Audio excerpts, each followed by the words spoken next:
विचार करने लगा, ये मेरे ऊपर वज्र का प्रहार नहीं कर रहा है, मुझे ही अब उपक्रम करना पड़ेगा। और तब वृत्तासुर ने, यद्यपि ये वृत्तासुर का प्रसंग बहुत बड़ा है, इसकी बड़ी गहराइयां हैं, साप्ताहिक कथा में तो इसी प्रकार का संक्षेप से ही कुछ न कुछ तो छोड़ना ही पड़ता है।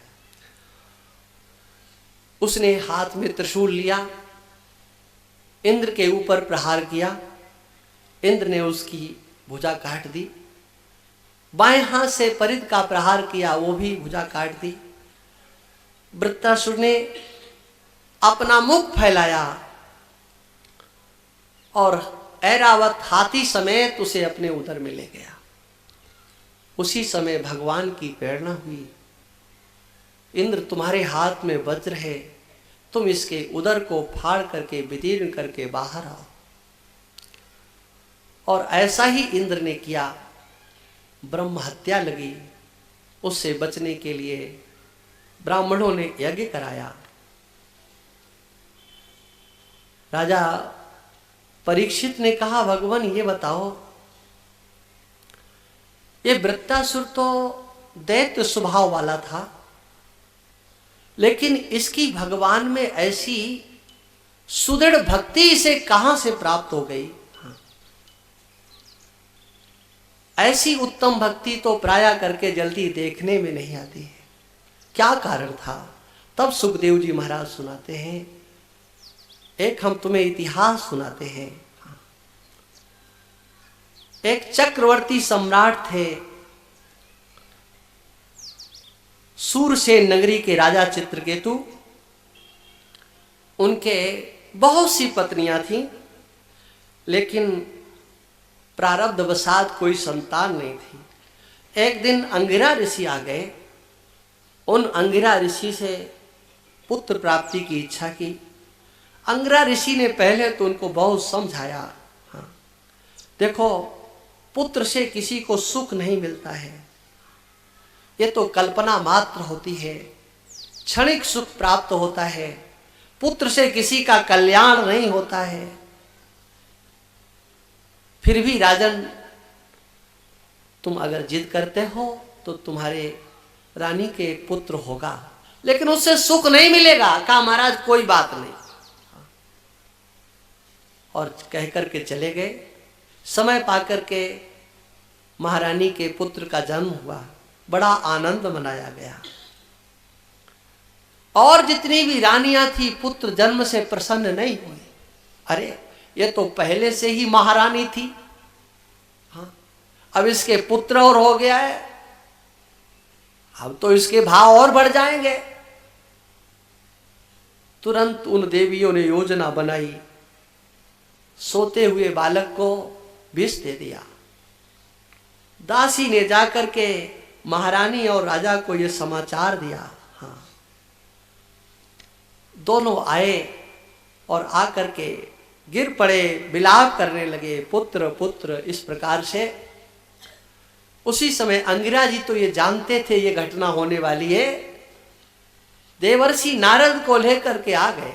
नारद जी से कहा, इस समय आपकी जरूरत है, पुत्र का वरदान तो हम दे आए थे, अब समझाना आपको अच्छा आता है। नारद जी पहुंचे और नारद जी ने तुरंत उनसे प्रश्न कर दिया, किस लिए रो रहे हो? बोले महाराज बेटा। कहाँ है बेटा? कहा ये। बोले ये तुम्हारा बेटा कहां से हो गया? ये तुम्हारा कौन? तुम इसके क्या लगते हो बताओ? हाँ, तुम इसके बेटे कब से हो? हाँ, देखो, कोई इस संसार में किसी का ना पुत्र है ना कोई पिता है। ये भागवत की कथा है, आप सब लोग तो हो भला, है ना? ये तो कथाएं हैं, ऐसे कह के चले गए लोग, जल्दी मानने के लायक थोड़ी ये सब बातें होती हैं, तो सुन लो। हाँ, ये सारा संसार नाशवान है, संबंध रहने वाले नहीं है। आत्मा अजर अमर अविनाशी है, एक है, अद्वितीय है। उस आत्मा के सिवा और कोई दूसरी वस्तु नहीं है। उस अपने आत्म स्वरूप का अवलोकन करो, चिंतन करो। राजा ने कहा, आप दोनों हैं कौन ये तो बताओ। को युवाम ज्ञान संपन्न, माने ये तो उसके समझ में आ गया कि बड़ा सुंदर ज्ञान दे रहे। आप कौन हैं? अंगिरा ने कहा, पहचाना नहीं? हाँ, मैं अंगिरा, ये नारद आपका कल्याण करने के लिए आए हैं, तुम्हारे ऊपर कृपा करने के लिए। अनुग्रहाय भवतः प्राप्तावामिह प्रभो।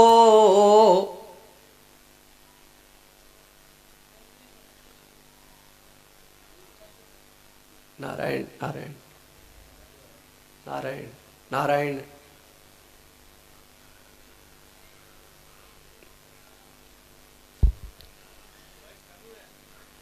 नारायण नारायण नारायण। इतना ही चालू मानोगे?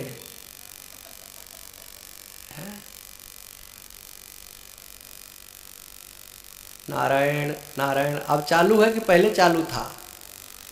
हाँ?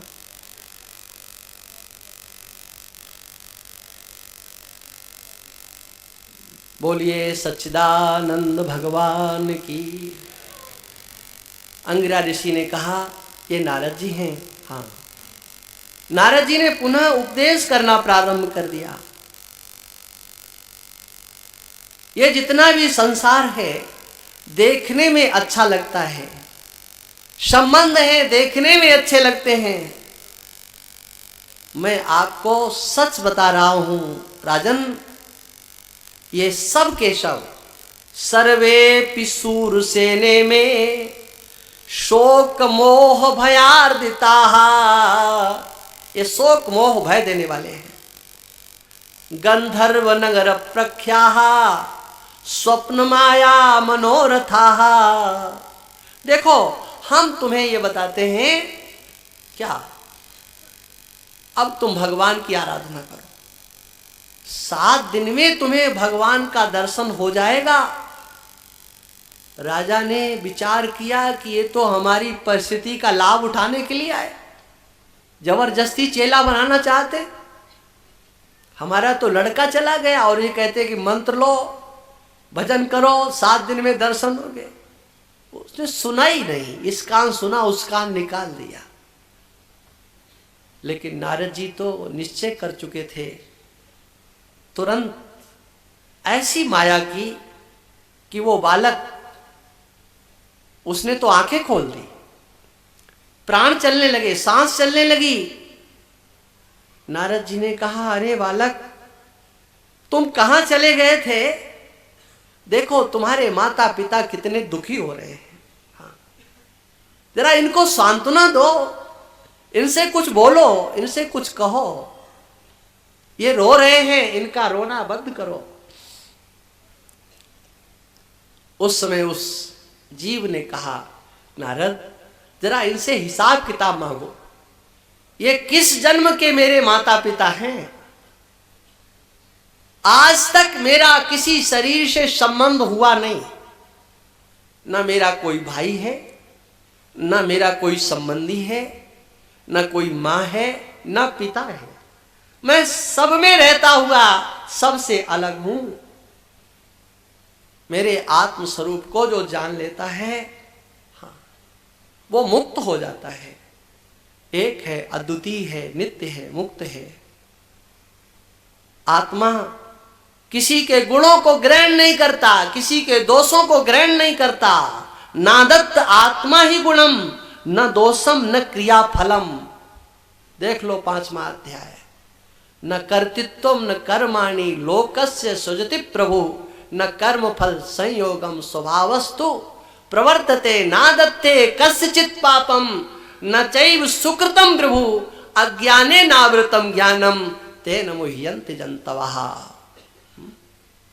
आत्मा को पुण्य और पाप से, गुण और दोष से कोई लेना देना नहीं है, किसी से इसका संबंध नहीं है।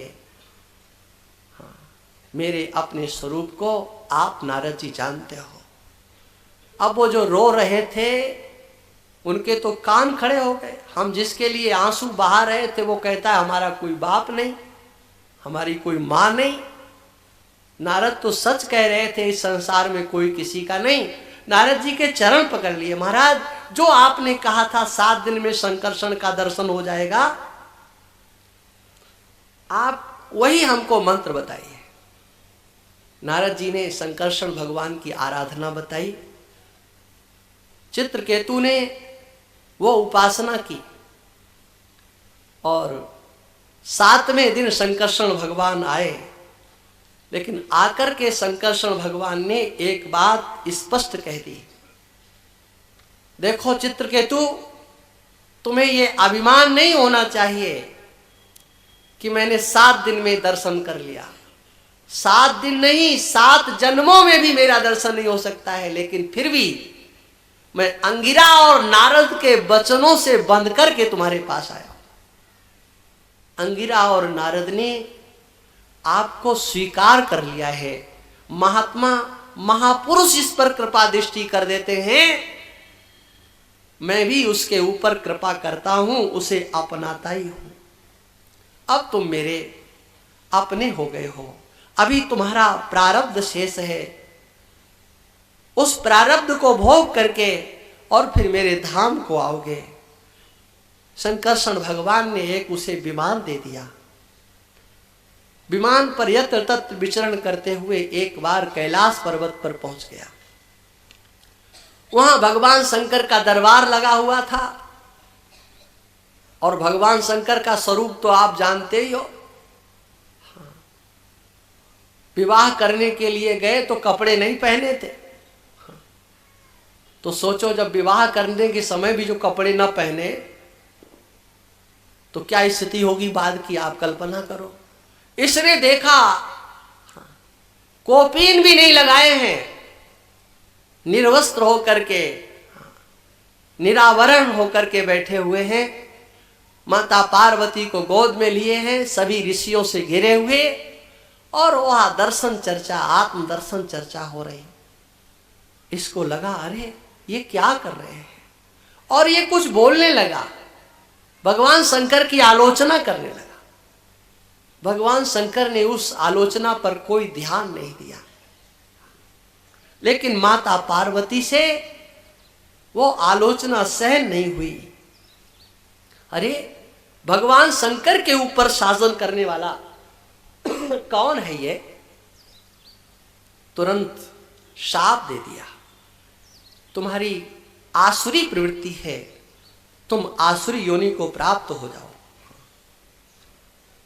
ये भी शाप को सुनकर के डरा नहीं, विमान से नीचे उतर करके आया, माता पार्वती को प्रणाम किया और कहा, मां आपके इस शाप को मैं अंजलि बांध करके ले रहा हूं। हाँ, अंजलिना अंबिके, इस अंजलि में आपका शाप आ जाए।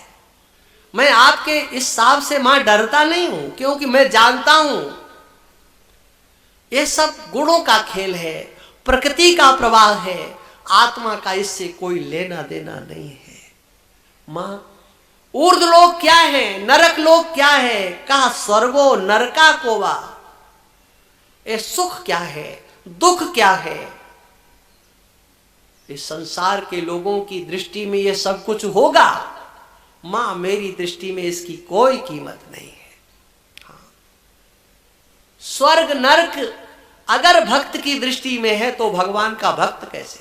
हाँ, गोस्वामी जी ने यही लिखा ना, स्वर्ग नरक अपवर्ग समाना।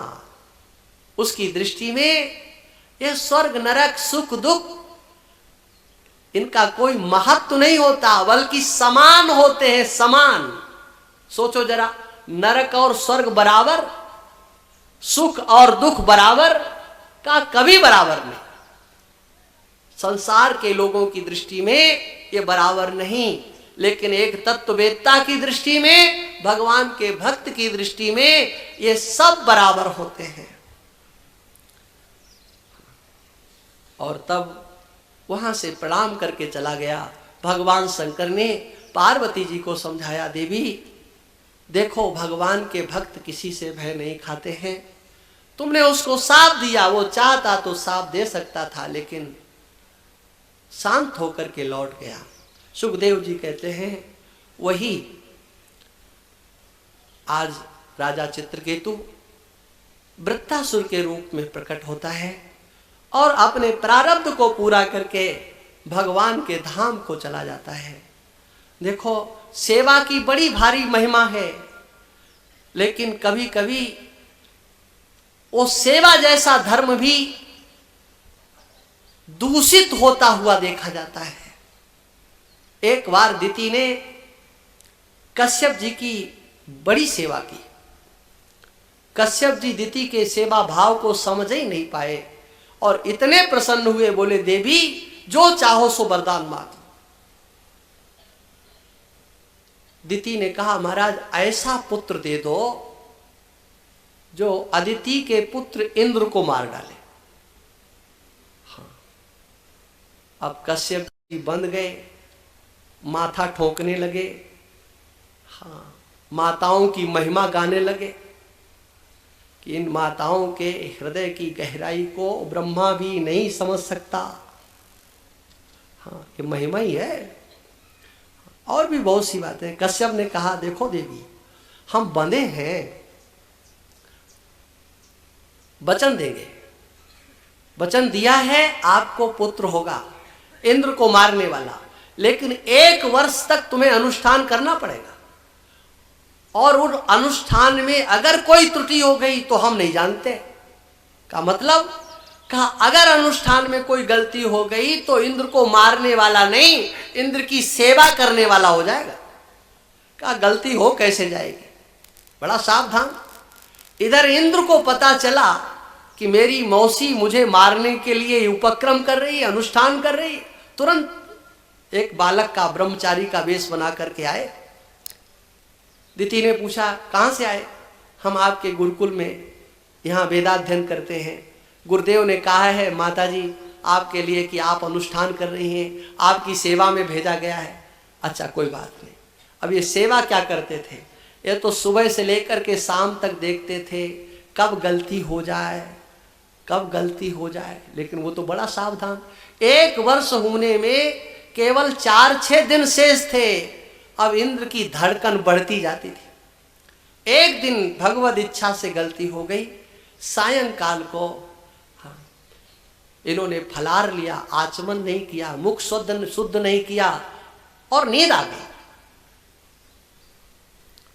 तुरंत इंद्र को मौका मिल गया, सूक्ष्म शरीर से मां के उदर में प्रवेश करके उस गर्भ के 7 टुकड़े कर दिए। लेकिन वो तो 1 के 7 हो गए। फिर उन 7 के एक के 7 किए, 49 हो गए। उन्होंने कहा अरे क्या कर रहे हो? कहा हम तुमको मारेंगे। अरे कहा अक्कल से काम लो, 1 का 49 तो तुमने बना दिया है, अब तो अभी तक तो हम मरे नहीं, अब हम तुमसे मरेंगे नहीं। तुम डरो नहीं, हम तुम्हारे साथ मैत्री भाव करेंगे। अगर तुम मुझे देवता की उपाधि दे दो तो भले ही दिति मुझे जन्म दे, लेकिन मैं दिति का पुत्र होता हुआ भी आपकी सेवा करूंगा। वही 49 मरुत के नाम से, मरुत देवता के नाम से जाने गए। उसके बाद ये 7वां स्कंद प्रारंभ होता है। इस 7वें स्कंद में श्री प्रहलाद जी महाराज का चरित्र है, जिसे आप लोग संक्षेप से आज अभी श्रवण करेंगे। राजा परीक्षित ने सुखदेव जी से कहा भगवान तो सबके हैं, फिर भगवान देवताओं की मदद करते हैं और दैत्यों के साथ द्रोह करते हैं, देवताओं की रक्षा करते हैं, दैत्यों को मारते हैं। ऐसा विषम व्यवहार भगवान क्यों करते हैं? सुखदेव जी ने कहा राजन, भगवान ऐसा कदापि व्यवहार नहीं करते हैं। ये समग्र सृष्टि प्राकृतिक है, प्रकृति में सारा का सारा व्यवहार हो रहा है। परमात्मा तो निर्गुण है, अज है, अव्यक्त है, प्रकृति से परे है, अपनी माया से उसमें प्रवेश करता है और वह फिर जब सतोगुण की वृद्धि होती है तो उस समय देवताओं की विजय होती है। रजोगुण की वृद्धि होने पर दैत्यों की विजय होती है। वो व्यवहार गुणों के अंदर होता हुआ भी भगवान पर आरोपित कर दिया जाता है। देखो, हम तुम्हें इस संबंध में एक बड़ा सुंदर इतिहास सुनाते हैं। एक बार जब उस राजसू यज्ञ में भगवान ने शिशुपाल का वध कर दिया तो युधिष्ठिर के पास बैठे हुए नारद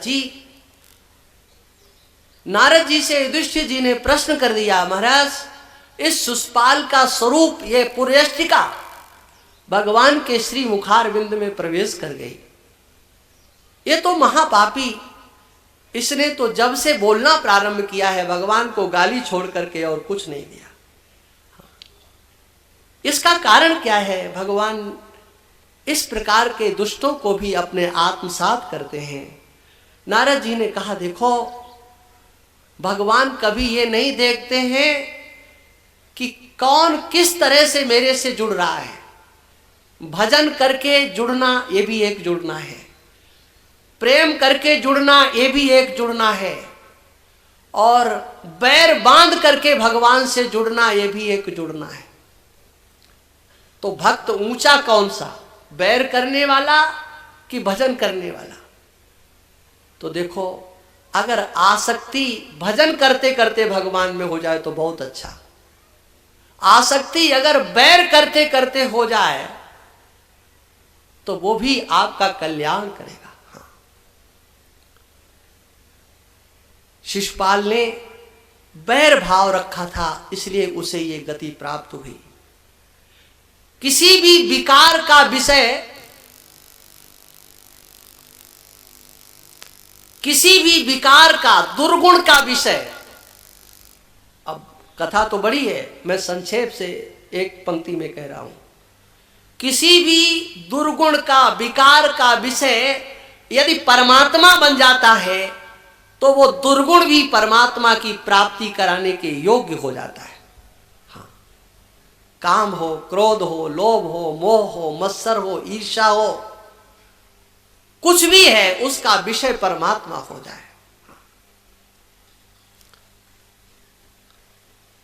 और तब युधिष्ठिर को इसका पूर्व इतिहास सुनाते हैं, और पूर्व इतिहास सुनाते हुए कहते, देखो, भगवान जब पक्ष लेते हैं तो अपने भक्त का पक्ष लेते हैं। जब हिरण्यकशिपु ने प्रहलाद को मारने का यत्न किया तो प्रहलाद की रक्षा के लिए भगवान प्रकट हुए। कहा, महाराज, प्रहलाद तो हिरण्यकशिपु का पुत्र था, उसने ऐसा क्यों किया? तब हिरण्यकशिपु की गाथा सुनाते हैं।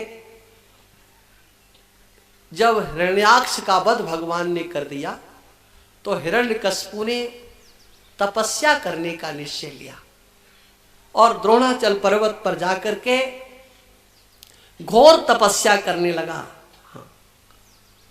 देवताओं ने ब्रह्मा जी से कहा, महाराज जाइए, आप इसको जल्दी समझाओ, ये पता नहीं क्या चाहता है। ब्रह्मा जी पहुंचे, ब्रह्मा जी ने कमंडलू का जल छिड़का, हिरण्यकशिपु को जीवित किया और कहा कि तुम मेरे से वरदान मांग लो। हिरण्यकशिपु ने कहा, आप मुझे वरदान देना चाहते हो तो कृपा करके मुझे अमर बना दीजिए, मैं कभी मरूं नहीं। हाँ। ब्रह्मा जी ने कहा, बेटा इसको छोड़ करके, क्योंकि इसके चक्कर में तो ये शरीर भी आएगा। 100 वर्ष की आयु मुझे मिली है, एक एक दिन का हिसाब रख रहा हूं। 100 वर्ष के बाद मुझे भी ये शरीर त्यागना पड़ेगा, तो फिर तुम्हें मैं अमर कहां से बना दूं? इसको छोड़ करके और कुछ मांगो। भगवान यदि वरदान देना चाहते हो तो मैं आपके बनाए हुए किसी भी सृष्टि के किसी प्राणी से मरूं नहीं। हाँ, मैं घर के बाहर नहीं। क्या करते भाई? नारायण नान्तर कहाँ चल रहा है?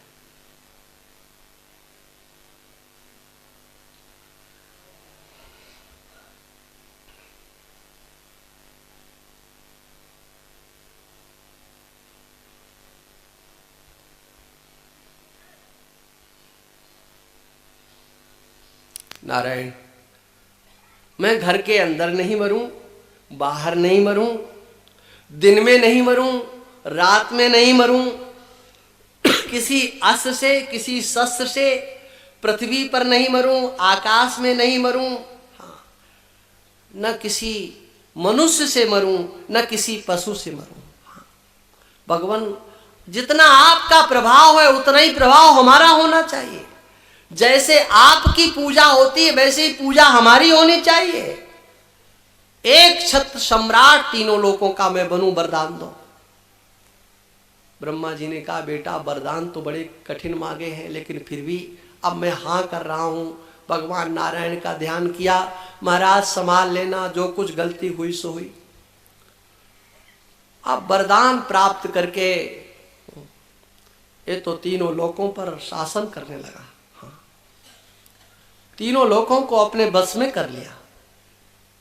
सभी देवता भगवान नारायण के पास पहुंचे।